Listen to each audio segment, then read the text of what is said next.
د میدان وردګ ولایت مرکز میدان ښار کې د ولسي وګړو له لوري د یوه مسجد رغنیزې چارې چې پخوا 40 سلنه پرمخ تللي دي د بودیجې د نشتون له امله یې کارونه ځنډېدلي وو. دا دی له څه ځنډ وروسته یې بیا د ودانولو چارې پیل شوې.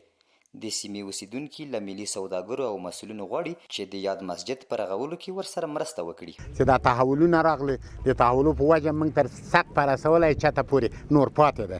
نو د دې په خاطر باندې چې مشکلات راغلي، وچکالي وه، جنګونه او بدبختۍ وې، نو اوس دوام پړاو یې موږ شروع کړی ده.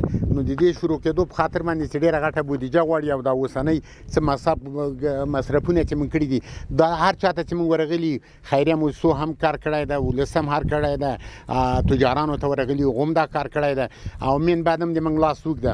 مسؤلینو د یادې سیمې اوسیدونکو ته ډاډ ورکړ چې تر خپلې وسې به ورسره د نوموړي مسجد په رغولو کې مرسته وکړي.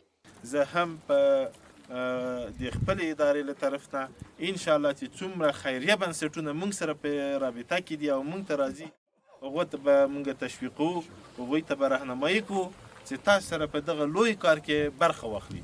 دغه تېره جمعه کې دوه د مسجد کېښودلې سره یو د زنانو دپاره په 2 میلیون او یو د نارینهو دپاره. دا یو ډېر د ویاړ او د خوشحالۍ ځای ده، د فخر ځای ده او د موږ تاسو ټولو ذمهواري ده. موږ تاسو لکه څنګه چې خپل شخصي کورونه جوړولی سو هغه دپاره موږ لګښت کولی سو، نو هر یو زم ذمهوار ولایت هم ذمهوار ده. د ویلو ده چې د یاد مسجد په رغولو به 10 میلیونه افغانۍ لګښت راشي چې 4 میلیونه یې د ولسي خلکو له لوري ورکړل شوي دي او 6 میلیونه افغانیو ته اړتیا ده تر څو یې د رغولو چارې بشپړې شي.